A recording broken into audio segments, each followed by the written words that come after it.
Saudara sekalian, bacaan kita kali ini terdapat pada Kisah Para Rasul 17 ayatnya yang ke-22 sampai yang ke-31 dengan perikop Paulus di Athena. Paulus pergi berdiri di atas Areopagus dan berkata, "Hai orang-orang Athena, aku lihat bahwa dalam segala hal kamu sangat beribadah kepada dewa-dewa. Sebab ketika aku berjalan-jalan di kotamu dan melihat-lihat barang-barang pujaanmu, aku menjumpai juga sebuah mezbah dengan tulisan kepada Allah yang tidak dikenal. Apa yang kamu sembah tanpa mengenalnya, itulah yang kuberitakan kepada kamu. Allah yang telah menjadikan bumi dan segala isinya, Ia yang adalah Tuhan atas langit dan bumi, tidak diam dalam kuil-kuil buatan tangan manusia, dan juga tidak dilayani oleh tangan manusia, seolah-olah Ia kekurangan apa-apa, karena Dialah yang memberikan hidup dan nafas dan segala sesuatu kepada semua orang. Dari satu orang saja, Ia telah menjadikan semua bangsa dan umat manusia untuk mendiami seluruh muka bumi. Dan Ia telah menentukan musim-musim bagi mereka dan batas-batas kediaman mereka, supaya mereka mencari Dia dan mudah-mudahan menjamah dan menemukan Dia, walaupun Ia tidak jauh dari kita masing-masing. Sebab di dalam Dia kita hidup, kita bergerak, kita ada, seperti yang telah juga dikatakan oleh pujangga-pujanggamu. Sebab kita ini dari keturunan Allah juga. Karena kita berasal dari keturunan Allah, kita tidak boleh berpikir bahwa keadaan ilahi sama seperti emas atau perak atau batu, ciptaan kesenian dan keahlian manusia. Dengan tidak memandang lagi zaman kebodohan, maka sekarang Allah memberitakan kepada manusia bahwa di mana-mana semua mereka harus bertobat. Karena Ia telah menetapkan suatu hari pada waktu mana Ia dengan adil akan menghakimi dunia oleh seorang yang telah ditentukannya, sesudah Ia memberikan kepada semua orang suatu bukti tentang hal itu dengan membangkitkan Dia dari antara orang mati." Sekian bacaan kita masuk ke dalam khotbah. Saudara yang dikasihi oleh Yesus Kristus, tentunya kita sudah tidak asing lagi dengan sosok tokoh pahlawan Indonesia, yaitu Insinyur Soekarno. Pada zaman dulu Indonesia belumlah merdeka. Indonesia masih dijajah dan masyarakat pun merasakan penderitaan yang sangat mengerikan pada saat itu. Atas hal tersebut, Insinyur Soekarno mungkin merasa sedih atas apa yang ia lihat kepada bangsanya sendiri, dan bahkan juga ia turut merasakan apa yang diderita oleh masyarakatnya. Oleh karena itu, Soekarno pun bertindak untuk memproklamasikan Indonesia agar menjadi negara yang merdeka dan bebas dari para penjajah. Saudara sekalian, apa yang telah dilakukan Soekarno hampir sama seperti yang akan kita bahas, yaitu Paulus di Athena. Paulus yang berada di Athena merasa sedih melihat kota tersebut, dikarenakan kota tersebut penuh dengan patung berhala dan orang-orang menyembah dewa di sana. Bahkan terdapat juga mezbah untuk Allah yang tidak dikenal. Atas hal tersebut, Paulus pun bertindak.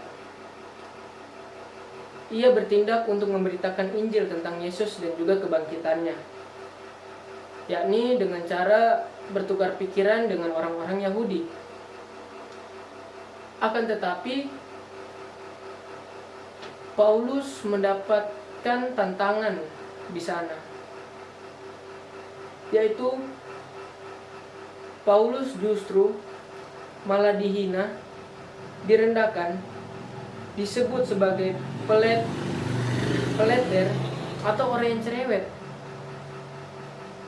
Dan pada akhirnya Paulus pun dibawa pergi ke pengadilan tertinggi di sana, yaitu Areopagus. Pada saat di sana Paulus ditanyai oleh mereka, "Bolehkah kami tahu ajaran baru mana yang kau ajarkan ini?" Lalu Paulus pun menjelaskan tentang Allah di atas Areopagus, mengenai Allah yang hidup dalam Yesus kepada orang-orang di Athena yang tidak mengenal Allah itu. Paulus menjelaskan bahwa Allah ini adalah Allah yang Maha Kuasa, Allah yang menjadikan bumi dan segala isinya. Ia menjadikan langit juga. Dan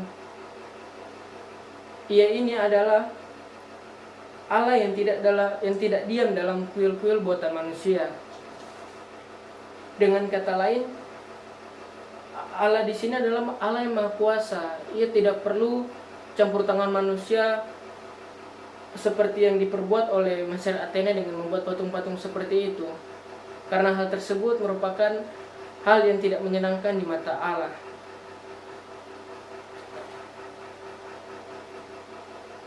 Kemudian pada ayat yang ke-28 kita dapat lihat bahwa Paulus mengatakan, sebab kita ini dari keturunan Allah juga. Dari perkataan Paulus tersebut, bahwa Paulus ingin meyakinkan kepada mereka dan juga kepada kita bahwa kita ini adalah keturunan Allah. Kita tidak boleh berpikir bahwa keadaan ilahi sama seperti emas atau perak atau batu dan seterusnya. Kita hanya perlu mengimani Dia, dan karena kita keturunan Allah, kita juga harus taat kepada segala perintahnya. Dan pada ayat yang ke-30 sampai ke-31 itu disebutkan bahwa Paulus seperti mengajak mereka untuk bertobat dan mengimani Yesus dalam hidupnya. Bahwa ia berjanji bahwa pada akhir zaman segala orang yang mengimani Yesus dalam hidupnya dan percaya kepadanya, ia akan diselamatkan. Dari hal tersebut kita dapat lihat juga bahwa pemberitaan mengenai Yesus kepada masyarakat di Athena itu ingin membantu mereka, karena pada awalnya mereka menyembah Allah yang tidak dikenal. Oleh karena itu Paulus memberitakan Allah kepada mereka supaya mereka mendapati suatu sosok dalam hidup mereka yang dapat menyelamatkan hidup mereka pada saat mati nanti. Saudara yang dikasihi oleh Tuhan Yesus Kristus, dari kisah Paulus ini pada saat berada di Athena, ada beberapa hal yang mungkin dapat kita masukkan atau kita contohi atau sebagai pelajaran dalam hidup kita.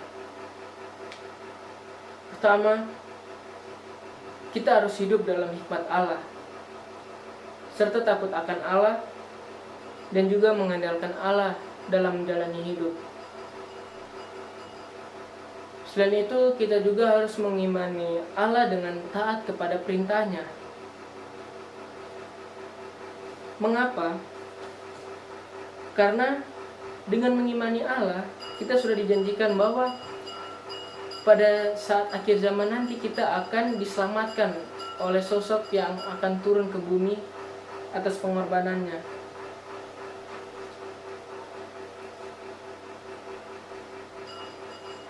Yang kedua,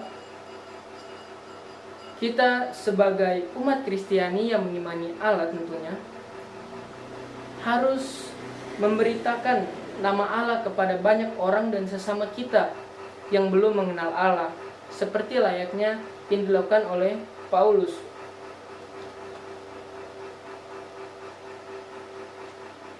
Kita harus bertindak untuk menyebarkan nama Allah kepada orang yang mengalami pergumulan iman dalam hidupnya, tentu dengan ucapan dan juga tindakan dalam kasih.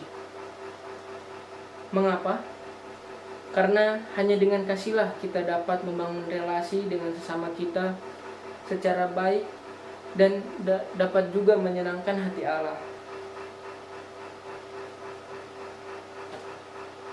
Saudara sekalian, dalam hidup ini tentunya kita sering sekali melihat ataupun mengalami sendiri segala bentuk pergumulan yang terjadi di dunia. Mungkin saudara-saudara pernah merasakan kehampaan dalam hati saudara pada saat mengalami musibah. Kenapa saat saya mengalami musibah tidak ada yang membantu saya, atau memiliki pikiran bahwa Allah tidak suka lagi dengan saya, Allah tidak sayang kepada saya, Allah telah meninggalkan saya. Berdasarkan hal tersebut, kita seharusnya sadar dan tahu bahwa kita ini hidup dalam mengimani Allah. Hidup dalam mengimani Allah berarti Ia selalu ada dalam sisi kita, dalam hidup kita. Pada saat kita terjatuh, kita akan selalu ditopang dan dibimbing kembali untuk bangkit dari yang keadaan terpuruk tersebut. Berbeda halnya dengan orang-orang yang mungkin tidak mengimani Allah dalam hidup mereka. Pada saat mereka jatuh, mereka tidak memiliki siapa-siapa. Mungkin teman saudara, itu pun kalau mereka akan berada di sisi mereka pada saat sedang kesulitan. Orang yang seperti itu pastinya mereka akan terpuruk dan hancur atas penderitaannya tersebut. Oleh karena itu, sekali lagi saya tekankan bahwa dalam hidup kita sebagai umat Kristiani, kita harus mengandalkan Allah dan taat kepada perintahnya, karena Allah akan menolong kita selalu atas apa yang kita alami dalam hidup ini. Demikianlah firman Tuhan. Semoga rencana Tuhan ada dalam diri saudara, dan kiranya apa yang telah saudara dengarkan dapat menjadi sumber hidup yang baru dan saudara-saudara lakukan dalam kehidupan saudara semua. Amin.